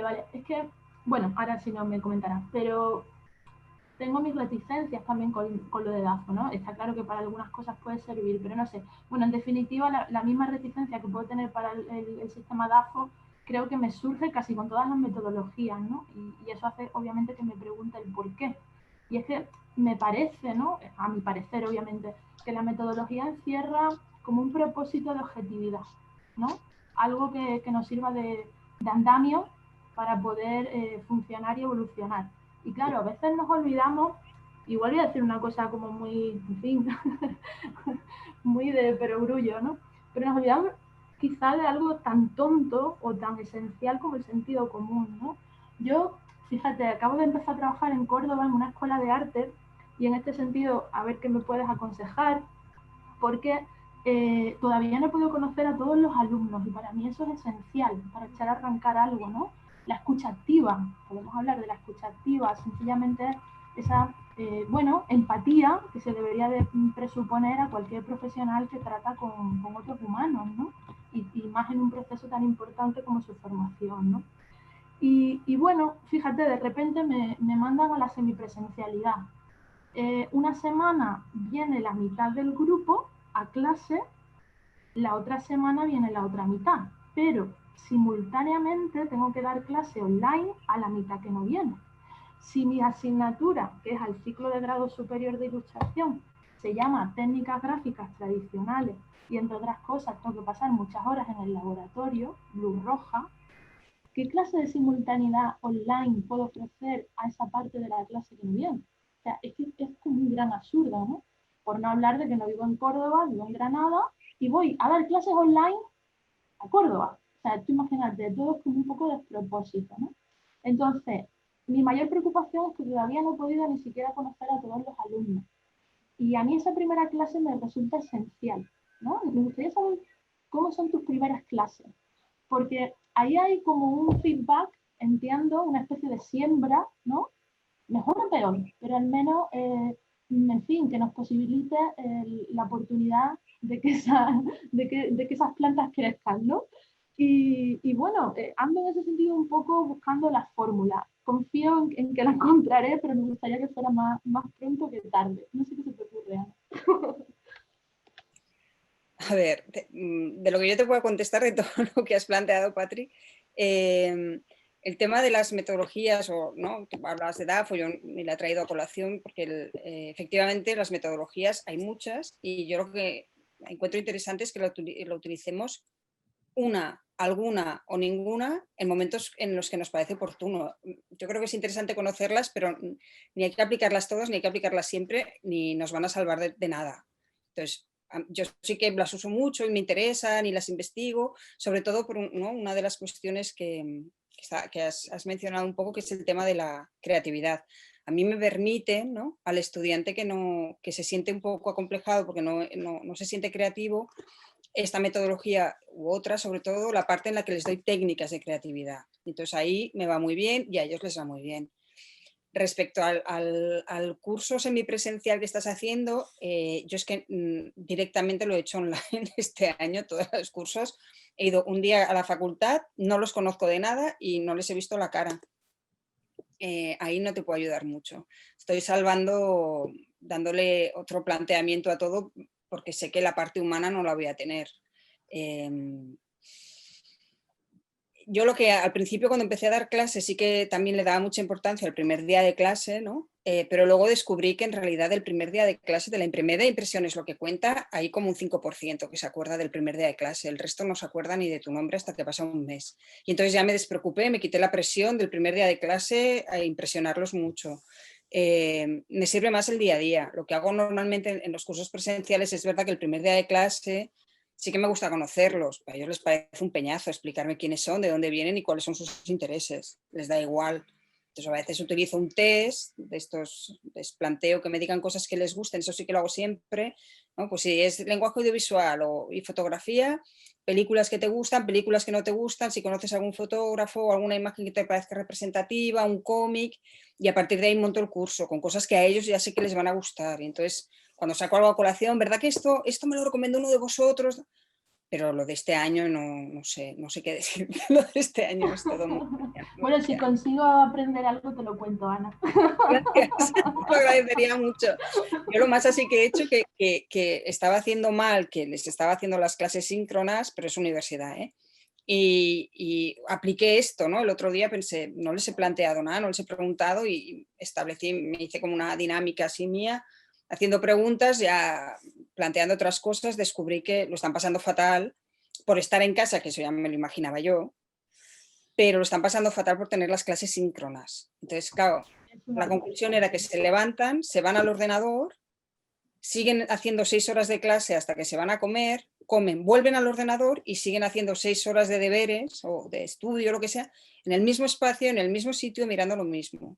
Y lo que yo pensaba que les ayudaba, ¿no?, que además te recomiendan, ¿no?, a los de primero sobre todo que tengan clase, ¿no?, priorizar los de primero, hacer las síncronas, en realidad les está consumiendo por dentro. Es lo que te puedo aportar. Entonces estoy planteando otro tipo de experiencias más abiertas y ayer planteé tutorías, no vino casi nadie, todos, ¿no?, fue como el respiro. Y con las 6 personas que vinieron, que casualmente eran chicas, pues acabamos hablando de relaciones tóxicas y les fue mucho mejor eso que la clase que les tenía que dar sobre títulos de créditos.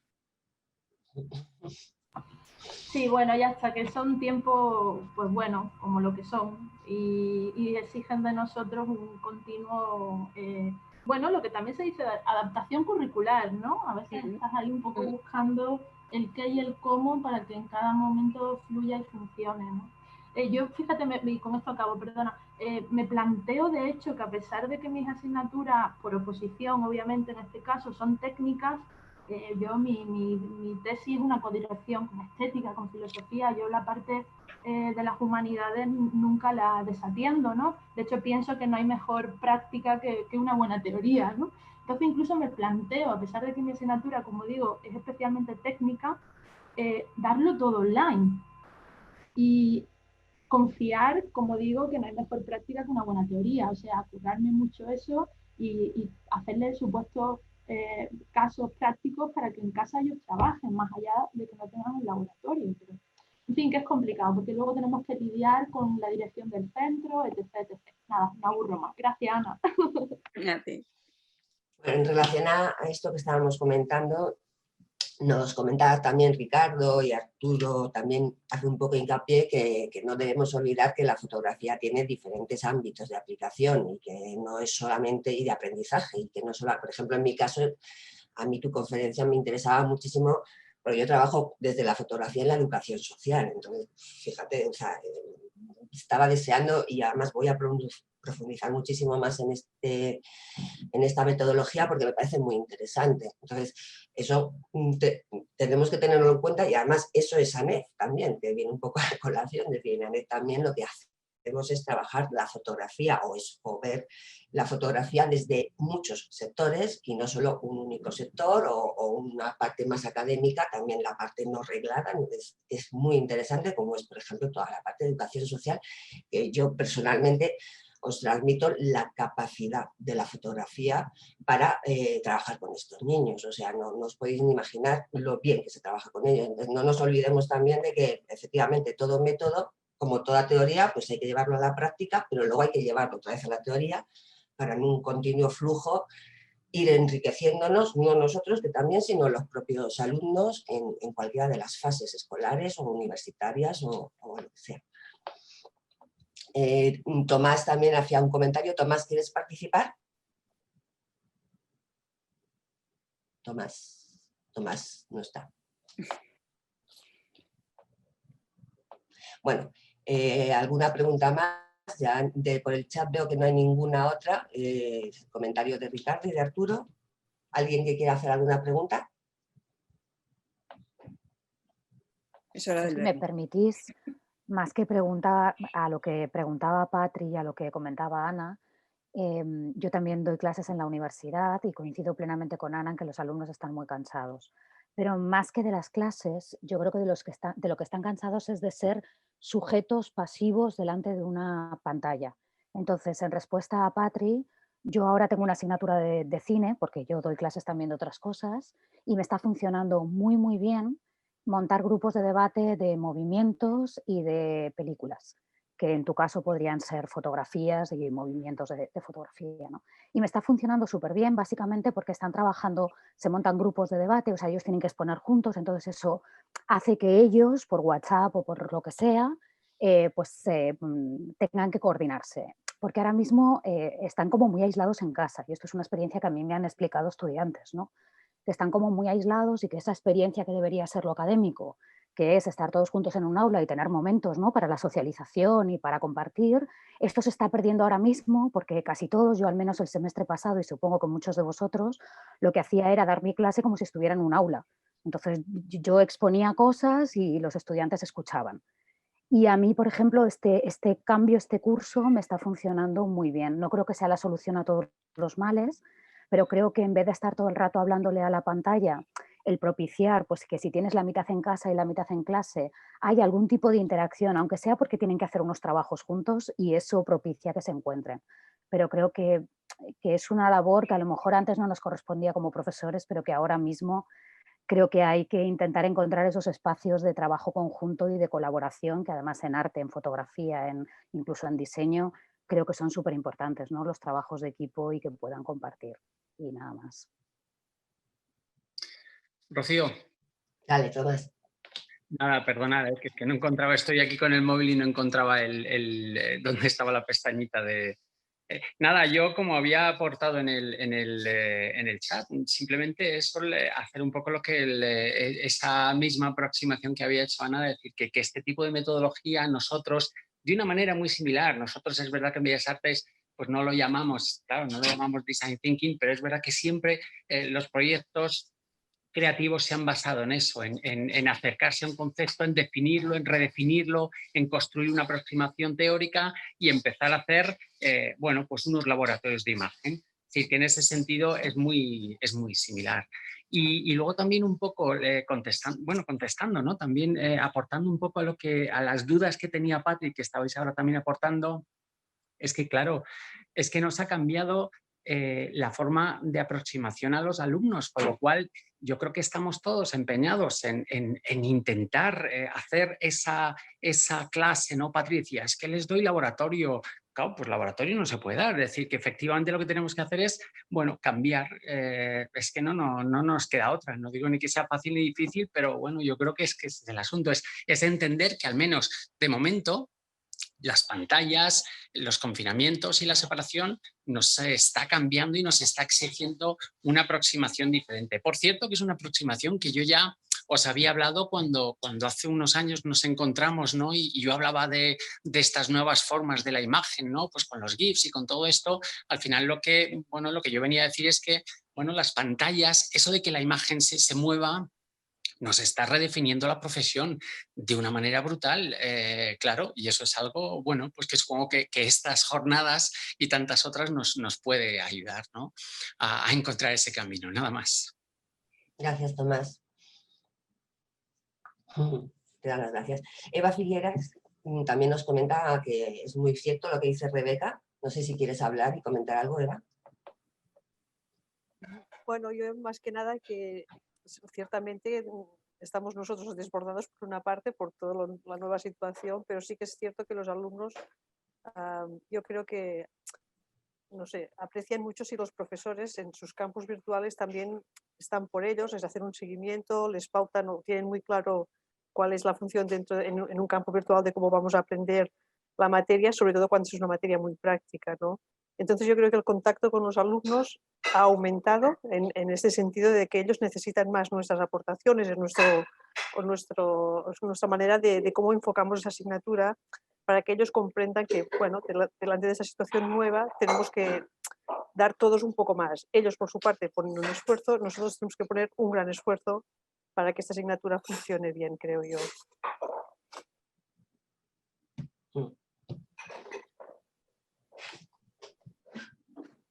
La verdad es que yo tengo que decir que yo la primavera pasada coincidió la suerte o la desgracia, la suerte supongo que no tenía docencia, entonces yo me he estrenado en docencia virtual este semestre y entonces he tardado 2 meses en darme cuenta que había que hacer esto, ¿no? Replantear, reframe la docencia, qué se espera del curso y qué pueden vivir los estudiantes y ahora mismo estoy ahí redefiniendo todo. Sí que intentaba hacer las explicaciones más cortas y poner mucho material en el campus, pero no, hasta ahora estoy replanteándolo todo y ver cómo, pues como decía Rebeca, ¿no? Pues crear unas actividades que puedan hacer de manera autónoma. Ya esta semana ya ha empezado, ya no han tenido que conectarse. Dejo unas instrucciones, siempre dejo mucho material en el campus de siempre, porque es verdad que lo agradecen. Nunca dejo la presentación porque me parece fatal que hagan resúmenes de mi resumen, siempre tienen que ampliar ellos. Pero sí que, ¿no? Películas, enlaces, no sé qué, ¿no? Trabajo mucho con el cine porque es la única cosa que les engancha. Ahora tienen que ser series de Netflix. Por el otro día me dijo una estudiante que una peli del 2006 es muy antigua, se ve fatal, que casi me caigo allá. El 2006 se ve fatal. Hombre, que no estamos hablando de Ciudadano Kane en blanco y negro, ¿sabes? Pero ya ni eso, bueno, pues de Netflix, va. Pero no, estas estrategias, estas actividades, el aprendizaje tiene que ser autónomo, y autónomo, literalmente autónomo, y hay que ver, ¿no?, cómo conseguirlo. Y estoy aplicando el Design Thinking para ver cómo les monto un curso nuevo en marcha mientras estamos, porque de repente, ¿no?, los vi hechos polvo. Que yo esté hecha polvo, como lo asumimos siempre, que siempre vamos así, pero de repente, ¿no?, los vi a ellos con sus 20 años en bata, en casa, con bata de esta de abuela, y dije, no puede ser, esto no puede ser. En ese sentido, lo que también funciona muy bien es el tema de tutorías, muchas tutorizaciones de los proyectos de los alumnos para intentar humanizar un poco la pantalla y que vayan trabajando mucho material, pero a la vez mucho seguimiento, más seguimiento incluso que antes, porque si no se desvinculan muchísimo, porque asumimos que cuando estamos hablando, aunque tengan la webcam puesta, no atienden lo mismo que si están en clase presencial, con lo cual el luego poder tener más feedback individualizado por grupos a mí me está funcionando muy bien, la verdad. Sí, también hay que diferenciar prueba y error. Lo que decíamos antes, que no es lo mismo. Yo el semestre pasado yo daba clases de Photoshop en inglés. Entonces, claro, cuando nos mandaron a casa, porque además el semestre pasado las clases prácticas no justificaban el ir a la universidad, yo me encontré con estudiantes que no tenían el software y que estaban en casa y que mis clases eran en inglés. Entonces fue una pesadilla, pero para los estudiantes y para mí, que supongo que nos pasó a muchos de los que estamos aquí presentes, ¿no? Y yo creo que eso fue un gran aprendizaje para este curso. Pero este curso, yo tengo que decir que a mí como Ana me está funcionando súper bien tutorizar y escuchar a los estudiantes, porque creo que hay un problema general de apatía, de estudiantes que ahora mismo ya no están motivados para levantarse de la cama, y muchos de ellos nos están escuchando las clases desde la cama y en pijama. Y esto es un problema que antes no teníamos, y que ya el mero hecho de levantarte, ducharte, que puede parecer una tontería, ir a clase, pues ya ponía un chip. Pero es que ahora para ellos, yo estoy escuchando a estudiantes decirme que están deprimidos, que se sienten solos, Y a mí me parece que sí, que somos profesores de fotografía o de lo que seamos profesores, pero que mientras esta pandemia no acabe, hay, aparte del design thinking y de aplicar metodologías que mejoren las clases, hay que empezar a plantearnos que la motivación de los estudiantes la estamos perdiendo, pero por un tema de conexión. Y que creo que nosotros experimentamos en cierta medida también eso, ¿no? Que nos levantamos desde el por la mañana, nos sentamos en una silla y has estado en 200 reuniones, en 200 historias y al final a las 7 de la tarde o a las 8 de la tarde estás sentado exactamente en la misma silla. Y esto hace que perdamos mucho de vista el mundo o lo que sea que haya allá afuera, ¿no? Y ya me callo. Yo creo que mucho de eso viene un poco por lo que antes contaba Ana. ¿No? De que hemos trasladado un mundo analógico, un mundo físico a un mundo virtual y alguien decidió que la papelera del ordenador tenía que ser una representación icónica de una papelera en el mundo real o lo que pasó con las herramientas de Photoshop, ¿no? Las herramientas de Photoshop son todas analógicas, no son digitales. Es un lápiz, unas tijeras, una goma de borrar y un tambor. Y en este caso estamos haciendo lo mismo. Hemos trasladado la manera de dar clases a través de una pantalla y obligamos a los alumnos a que estén 10 horas delante de la pantalla. Y ese es el error. Yo creo que hay que reinventarse. Yo creo que hay que buscar otras metodologías y otras maneras de que los alumnos se relacionen con nosotros, con la asignatura y con su curso, porque ellos se relacionan de otras maneras. Y hay que relacionarse a través del móvil, y hay que relacionarse a través de la tableta, y hay que relacionarse de manera síncrona y asíncrona, pero no eso, de 10 a 1 clase y luego tienes que hacer estos deberes y cuanto más mejor. Yo creo que eso es un punto de partida erróneo. Nosotros hace 3 años en Elisava tenemos un máster online, 100% online. Nosotros el año pasado jugamos con un poco de ventaja porque teníamos experiencia en docencia online. Es verdad que quien no tenía experiencia en docencia online eran los alumnos, ¿no? Y nuestro problema fue ese, que nos encontramos con que la mayoría de los profes teníamos experiencia y teníamos recursos que estábamos generando para otro máster paralelo online, pero los alumnos no. Y nosotros lo que intentamos es hacer cosas diferentes, en diferentes tiempos, con diferentes intensidades, desde el design thinking, pero también gamificación, también microrelatos, o sea, un montón de técnicas que no son... la clase invertida, claro, es la base de la educación online, ¿no? El alumno estudia el trabajo independiente. Y yo creo que es lo que nos falta en general y a nosotros también, ¿eh? Y es una cosa que yo hablo mucho con los profes, que necesitamos reinventar e inventar y utilizar técnicas y metodologías que sean propiamente, si no de metodologías online, pero sí que tengan mucho más sentido, ¿no? El replicar, el trasladar, el traducir una metodología presencial a una online es un error seguro por eso, porque acabamos todos en bata, porque acabamos todos deprimidos y yo creo que hay otras maneras, ¿no? de hacerlo. Bien, es verdad que hay una diferencia importante, ¿no? Muchos de los alumnos que están ahora en online que tenéis son alumnos que no se han matriculado en un curso online, con lo cual la motivación es totalmente diferente, de acuerdo. Pero aún así creo que se le puede, ¿no? Intentar dar la vuelta. Lo que requiere, y el gran problema, es que requiere mucho tiempo y que requiere muchos recursos humanos y económicos y que requiere mucha formación que no tenemos, ¿no? Y aprovecho para hacer un spot de ANEF, y este es el objetivo de ANEF. El objetivo precisamente de ANEF es conseguir trabajar en eso y probablemente, y esto lo noto así a lo bestia sin haberlo consultado con nadie, pues estos temas sean la estructura de las próximas jornadas, ¿no? El trabajar en este tema y en esta formación. Yo creo que ese es el gran problema, que yo no tengo ningún tipo de mi formación en docencia online, son los 3 años que llevo equivocándome, ¿no? con los programas, intentando preguntar a la gente, pero tampoco hay, ¿no? De momento tanta experiencia como para poder aprender, pero yo así es como lo veo. Bueno, hola, yo quería comentar una cosa con respecto a lo que decía Pedro, perdonad que no ponga la cámara. Bueno, básicamente quería comentaros también en relación con lo que hablaba Patri, que yo este semestre pasado obviamente estuve dando clase online como todos, pero ya había dado clases online.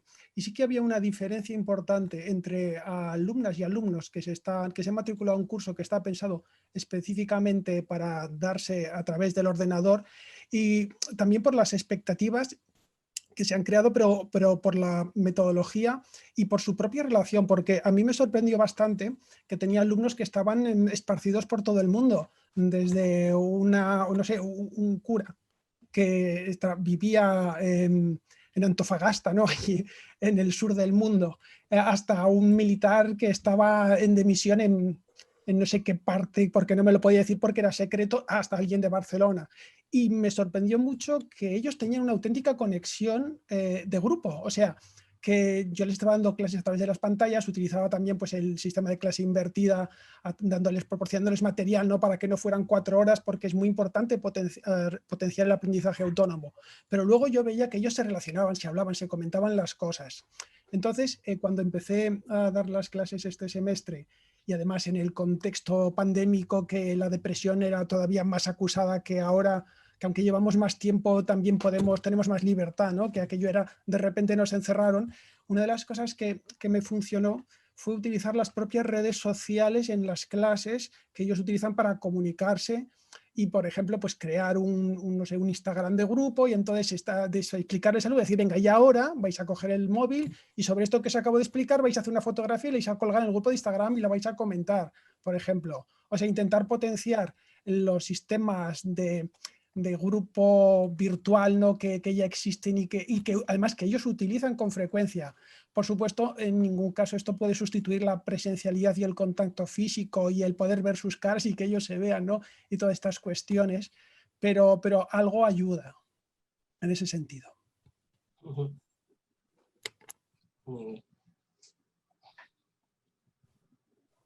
Me apunto lo de Instagram, Ricardo. A mí me habían entregado, el otro día me entregaron un trabajo hecho en Instagram que no me lo habían hecho nunca y me gustó mucho. Y no era de fotografía, tenían que hacer una presentación sobre arte y tecnología en grupo, porque lo primero que sí que me dio la cabeza fue para que trabajen de 3 en 3 y por lo menos entre 3 hacen un poco igual, hasta se ven. Y entonces me entregaron, se repartieron el trabajo, y entonces la manera de ponerlo en común, que era el Instagram, era lo que entregaban. El Instagram con sus comentarios, y eso también les permitía tener feedback de más gente. De manera similar, yo tengo una asignatura que la doy íntegramente por WhatsApp. Probarlo.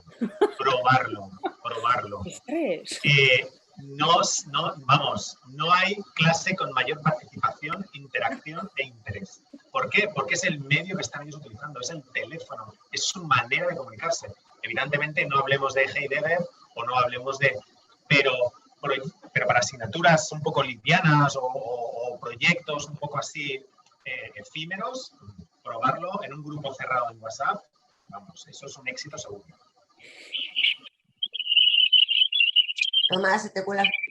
No, sí, vale, que de hecho simplemente fijaros cómo nos enseñan a todos sus trabajos desde el móvil, y efectivamente chat de Instagram son las herramientas, con lo cual, de verdad que como tú decías, Ana, si es una cuestión de escucharlos. Llega el primer día a clase, pregúntales un poco, bueno, no hay ni que preguntarla, pero bueno, vale, es por buscar la complicidad.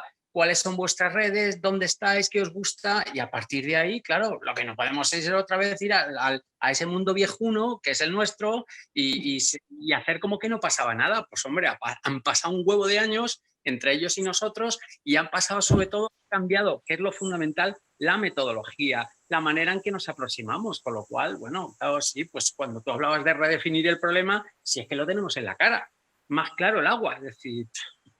Pero bueno, también como decía Pedro, bueno, es que eso efectivamente nosotros lo hablábamos hace un par de días en unas jornadas de innovación docente en la universidad, en la Red Juan Carlos, donde yo estoy, y precisamente hablábamos de eso, es decir, claro, es que esto hay que echarle un montón de horas, porque si nos ponemos a hacer gamificación y hacer que las clases sean más divertidas, eso lleva un huevo de tiempo hacerlo. Es que si voy a hacer otro tipo de métodos, también lleva mucho tiempo. Es decir, bueno, vale, pues es que es verdad que nos hemos encontrado esto encima, muchos de nosotros, casi todos, estábamos con esas clases tradicionales, ¿no? Más de clase magistral, y claro, pues todo eso lleva un cambio. Pero no sobre todo hay una Pues un apunte muy rápido, y es que estamos tratando en la mayoría de los casos con nativos digitales, con alumnos que son nativos digitales. Un nativo digital en el aula está en nuestro terreno, como dice Tomás, y lo engatusamos, lo enamoramos, lo rodeamos con nuestra tela de araña. Un nativo digital en el mundo digital, los que estamos en una clara desventaja somos, sobre todo los que, bueno, pues tenemos una cierta experiencia, ¿no? Que no es nuestro mundo, y vamos muy por detrás de su conocimiento. Entonces, de repente tienes alumnos que tienen muchísimo más conocimiento y experiencia que tú en el medio en el que les vas a transmitir el conocimiento. Y eso es algo que también hay que considerar, ¿no? Y hay que, bueno, pues intentar estar ahí. Es lo que está saliendo ahora en el chat, que estábamos aquí hablando de Instagram, pero es que ellos están en TikTok, Twitch es lo que más utilizarían para cualquier cosa. Yo, claro, en videojuegos ahí, claro, es lo de cada día, pero ellos trabajan en Discord y luego preguntad siempre, porque aquí sabemos el contexto, pero el curso que os decía yo antes de fisioterapia es un grado internacional y el 90% de los estudiantes eran franceses.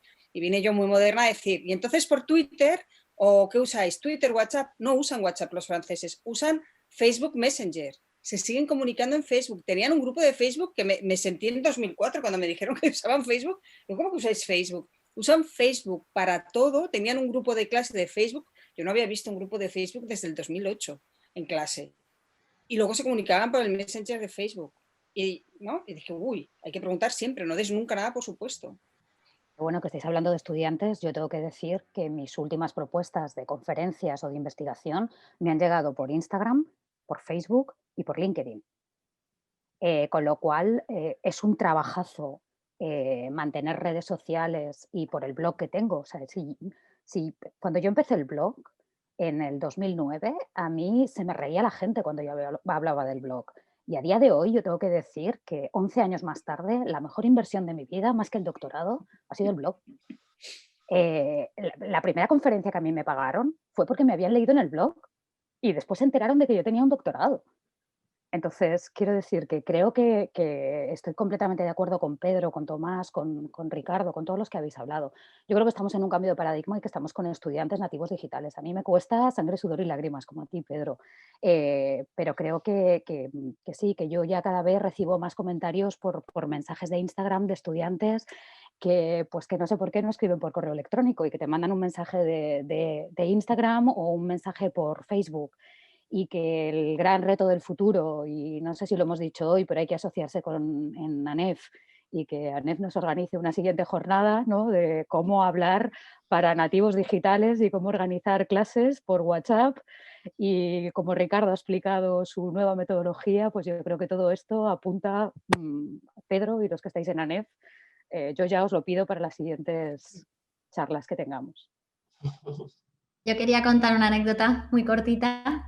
Estuve dando clase de iniciación a la fotografía a los estudiantes de diseño de videojuegos en la Escuela Seaway de Barcelona y me los llevé al cementerio de Poblenou para que fotografiaran, bueno, objetos y espacios que luego iban a manipular, ¿no?, y que acabarían introduciendo en videojuegos.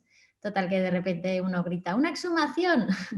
Y a los 2 minutos habían enviado por el grupo de WhatsApp, habían hecho un montaje con Franco saliendo de la tumba, o sea, fue una acción buenísima.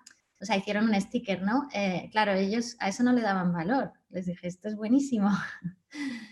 Pero, bueno, a eso voy, ¿no? Que te das cuenta de cómo cambian los usos, ¿no? Y eso sigue siendo igual de válido que... O sea, les digo, esto lo puedes presentar en un museo. Y luego, otra cosa que quería comentar respecto a lo que ha dicho Rebeca ahora, que yo hace un tiempo me planteé dejar las redes, pero claro, me sale trabajo por allí, ¿no? Pues hago fotografía de danza, las bailarinas me escriben por Instagram. Me decía un compañero, a ver, te escriben para darte dinero, ¿cómo te vas a ir de ahí, no? Entonces, bueno, hay que abrazarlas y saber gestionarlo y ya está.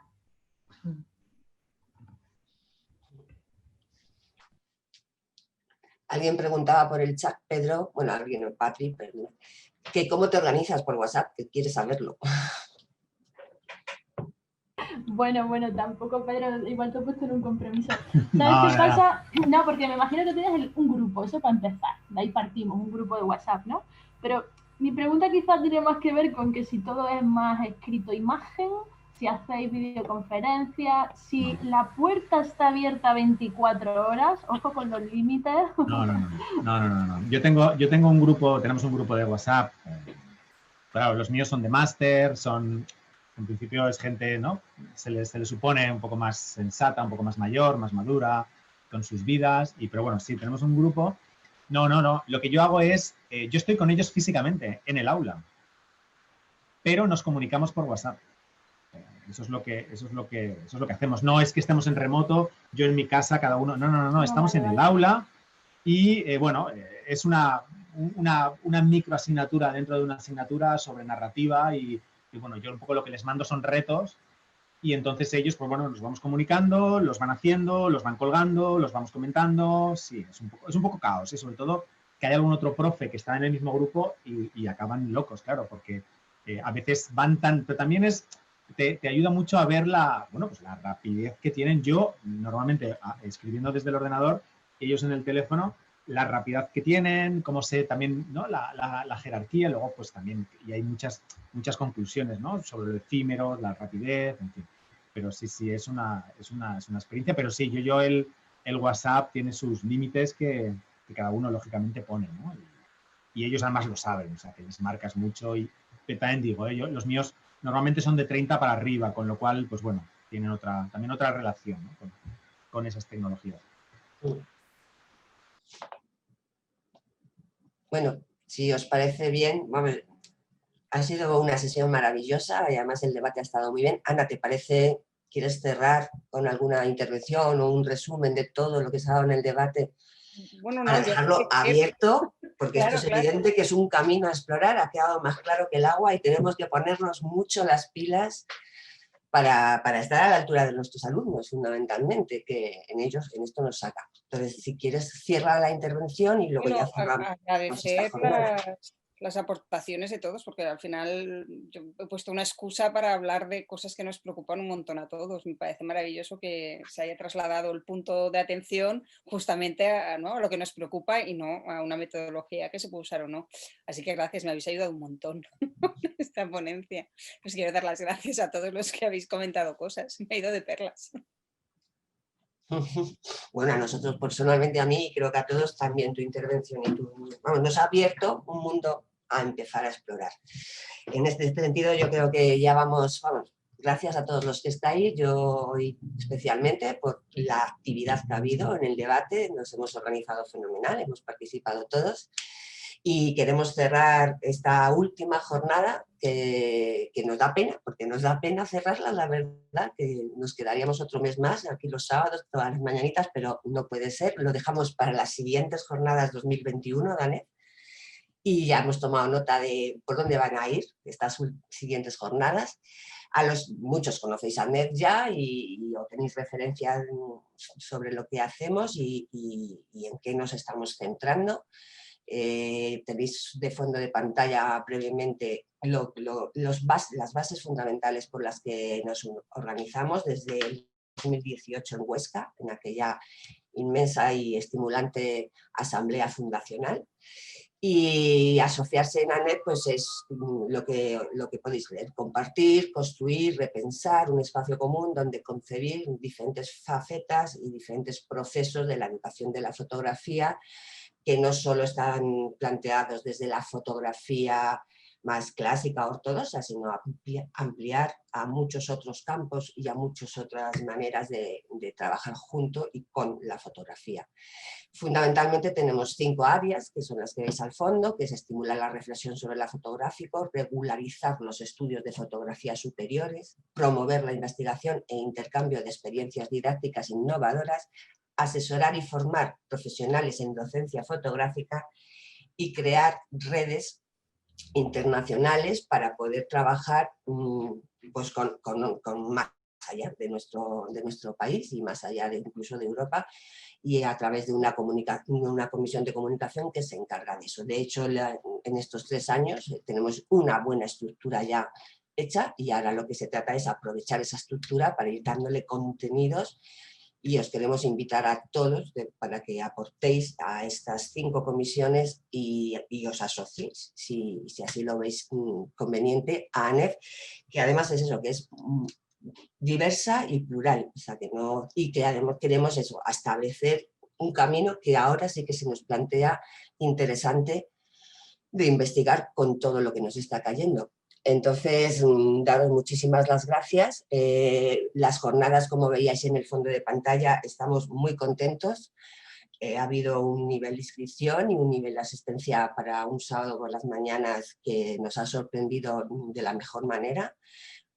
Repetir, que ya lo sabéis todos, pero que se van a editar, se van a montar y se van a publicar de forma gratuita en nuestra web, para que las personas que no hayan podido ver a todas o se hayan tenido que saltar las puedan recomponer. Y luego, daros muchas las gracias. Por mi parte no tengo nada más que deciros, más que eso, invitaros nuevamente a asociaros y a poder construir un futuro juntos, porque así sí que vamos a sumar. Y nada, muchas gracias. Si Pedro, que está presente, quiere decir algo para cerrar, ¿no? Pues con esto lo cerramos y os esperamos en las siguientes jornadas. Y la asamblea que vamos a hacer de asociados a los nuevos socios que os estáis incorporando a ANEF es el día 12 de diciembre, o sea, tenerlo en cuenta, marcaros ese día, porque como de aquí han salido nuevos socios, se lo queremos decir. Y hemos considerado también que este año no hay cuota, queríamos decirlo, hemos condonado la cuota, porque creemos que es una atención al socio y a los nuevos socios que vengáis. Hasta el 2021 no va a haber cuota ANEF, la situación está muy complicada. Y bueno, ANEF, por las cuotas que ya sí que ha cobrado, ha podido organizar sin ningún tipo de problema estas jornadas. No solo por supuesto, estas jornadas han tenido un coste que gracias a todos los socios hemos podido desarrollar, no solamente los ponentes, sino también la parte técnica. Entonces, estamos muy satisfechos, muy contentos en poder invertir el dinero de los socios en generar pensamiento, en generar reflexión, en mirar al futuro y vamos, y yo creo que caminamos muy bien. Rocío, Por mi parte nada más, muchos besos. Rocío, perdón un momento. Aquellos que hemos tenido la suerte y el privilegio de no perder nuestro trabajo, porque trabajamos en un trabajo estable, ¿no? En la universidad, lo que sea, a mí no me importaría y lanzo esa invitación para todos aquellos.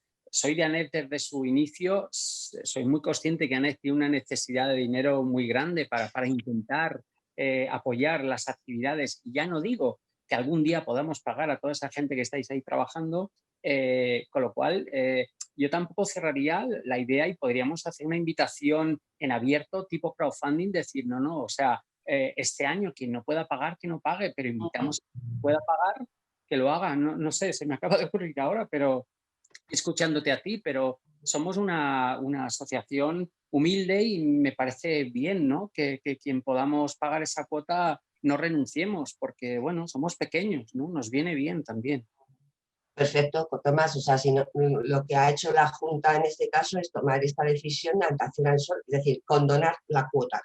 Que tú o yo o cualquier otra persona que no hemos sufrido económicamente queremos mantener la cuota como donación, pues bienvenidas, vamos, será por dinero, vamos a pelearnos ahora. O sea, perfecto, claro que sí, y gracias por el apunte y muchas gracias además por la generosidad. Claro, sí. Lo que pasa es que desde la Junta sí que valoramos que el año que nos ha caído a mucha gente le ha afectado y entonces no sabíamos, no podíamos distinguir y tomamos la decisión de hacer una condonación global a todos los asociados a ANEF. Que por supuesto queréis hacer donación y mantener el ingreso de la cuota, pues nada, la siguiente jornada mejores todavía, seguro, vamos, no nos va a caber duda. Vale, pero que hagáis, si queréis, un apunte en la página web de ANEF diciendo, bueno, este año, ¿no? Por las circunstancias tan terribles, pues hemos condonado la deuda, no obstante, invitamos a todas y a todos aquellos que estéis en disposición de continuar con este proyecto que creamos unos años, nada más. Sí, lo haremos y además en la asamblea también se planteará, pues que igual que se va a plantear en la asamblea la condonación, pues se planteará esto que estás proponiendo ahora, que efectivamente se recoge como una iniciativa estupenda, o sea que sin ningún tipo de problema, claro que sí. Muy bien, gracias Tomás. Bueno, cerramos aquí, ¿os parece bien? ¿Alguien más quiere decir alguna intervención o ya nos vamos? Muchas gracias. Yo hablo hoy en nombre del conjunto de la Junta, de la comisión que ha organizado estas jornadas y de verdad que estamos muy contentos. Teníamos un poco de susto con todo esto que estábamos pasando, pero vamos, ya haremos una valoración así un poco más seria, pero a bote pronto estamos muy contentos y satisfechos de que nos hayáis acogido también en vuestros hogares. Gracias, Ana, por supuesto, y gracias al resto de los ponentes. Ha sido muy interesante cada una de las jornadas y no me queda nada más que daros la despedida, que paséis un buen fin de semana.